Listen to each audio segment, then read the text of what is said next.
Good morning, students. And today I am starting 11.2 exercise, question number 1. Before I start particular question, I want to share the type. In this type, one base is given to you, one base angle will be given to you, और जो बाकी दो side रह गई उनका सम दिया होगा आपको.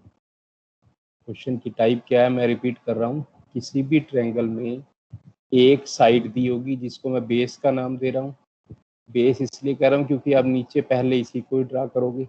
अब बी और सी दोनों में से एक एंगल दी होगी, जैसे बी सी इक्वल टू 7 दिया हुआ है तो एंगल बी दिया हुआ है. बाकी दो साइड कौन कौन सी हैं, ए बी प्लस ए सी की वैल्यू दी हुई है 30.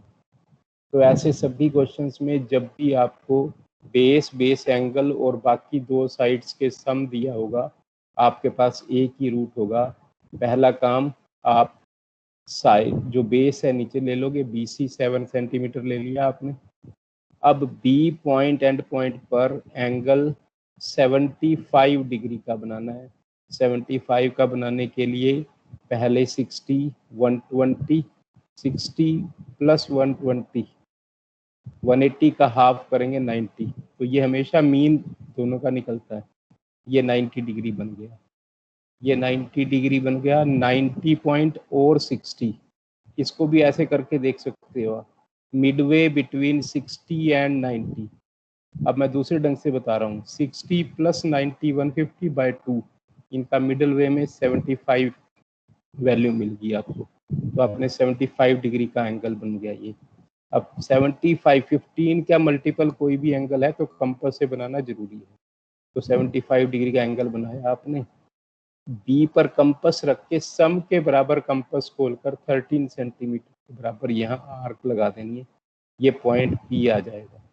अब ज़्यादा बड़ी लाइन है इसलिए आप बी से पी तक 13 सेंटीमीटर स्केल से भी माप देते हो.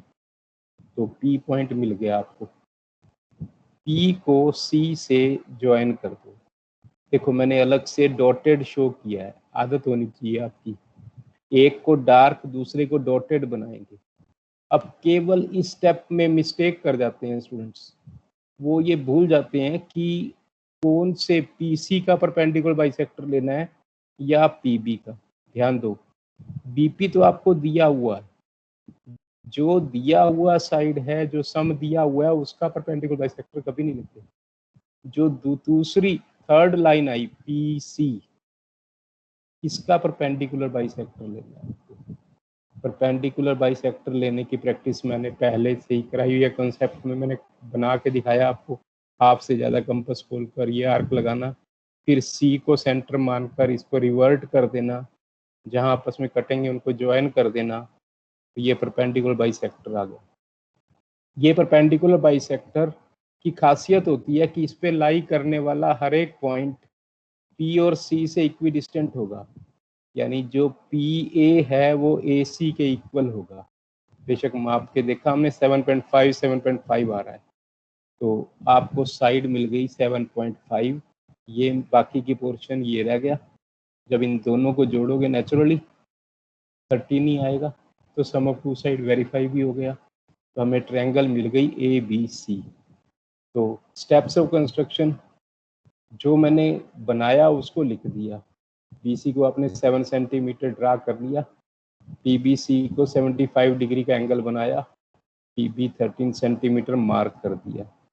उसके बाद क्या किया, पी को सी से ज्वाइन कर दिया और पी सी का परपेंडिकुलर बाइसेक्टर ड्रा किया. उसके बाद क्या किया, ए सी को वो ए पॉइंट पर कटेगा, ए सी को ज्वाइन कर दिया. ए सी को मापा 7.5 और ए बी को मापा 5.5. जब ये ऐड किया तो 13 आ गया, वेरीफाई हो गया. That's it. Now second question. इसके बाद क्वेश्चन नंबर 5 लिया मैंने. अब क्वेश्चन नंबर 5 क्यों लिया, रीज़न सिंपली क्योंकि ये सेम टाइप का है. मैंने बताया आपको, बेस दिया होगा, बेस एंगल दी होगी और बाकी दो साइड्स का सम दिया होगा. वो टाइप हम कर रहे हैं पहले. तो यहाँ क्वेश्चन पढ़ो क्या लिख रहा है. कंस्ट्रक्ट ए राइट ट्रायंगल. राइट ट्रायंगल बोलते ही आपको समझ में आ गया बेस एंगल 90 डिग्री की है, हुज बेस इज 12 सेंटीमीटर, यानी बेस मिल गया, बेस एंगल 90 डिग्री मिल गई। अब बाकी दो साइड जो है उनका सम, बाकी दो साइड कौन कौन सी होगी, एक हाइपोटेन्यूज होगी, एक अदर साइड होगी। तो लिख रहा है sum of its hypotenuse and other side is 18 centimetre. तो नेचुरली पहले आप क्या करेंगे, बी से BC 12 सेंटीमीटर ले लेंगे, ये थोड़ा विजिबल नहीं हो रहा है, इसके नीचे C पॉइंट आएगा BC, और C पॉइंट पर 90 डिग्री का एंगल बना लेना है। 90 डिग्री का एंगल बनाने के लिए पहले 60, फिर 120, फिर हाफ ऑफ इट, जहाँ इंटरसेक्ट किया उसको C से ज्वाइन कर दिया, 90 डिग्री एंगल आ गया। C से P तक 18 सेंटीमीटर लिया। अब ध्यान दो, PC तो दिया हुआ है हमें, लेकिन P से B को जब ज्वाइन किया तो मैंने डॉटेड लाइन से शो किया। ध्यान रहे, ये आदत होनी चाहिए आपकी, डॉटेड लाइन से इसको शो करना है, उससे क्या कंफ्यूजन नहीं होगी किसका परपेंडिकुलर बाइसेक्टर ले रहे हैं किसका नहीं। हमेशा जो साइड दे रखी होगी उसका नहीं, दूसरी साइड का परपेंडिकुलर बाइसेक्टर लेना है। परपेंडिकुलर बाइसेक्टर जहाँ पे वो इस PC को कटेगा वो पॉइंट A होगा। अब हमें पता है जो AP है वो AB के बराबर होगा, परपेंडिकुलर बाइसेक्टर की प्रॉपर्टी होती है। तो रिजल्ट आ गया कि AB plus AC equal to 18, एक 13 है एक 5 है, तो 18 सम आ गया, वही कंस्ट्रक्शन में यहाँ लिखा हुआ है। थैंक्स।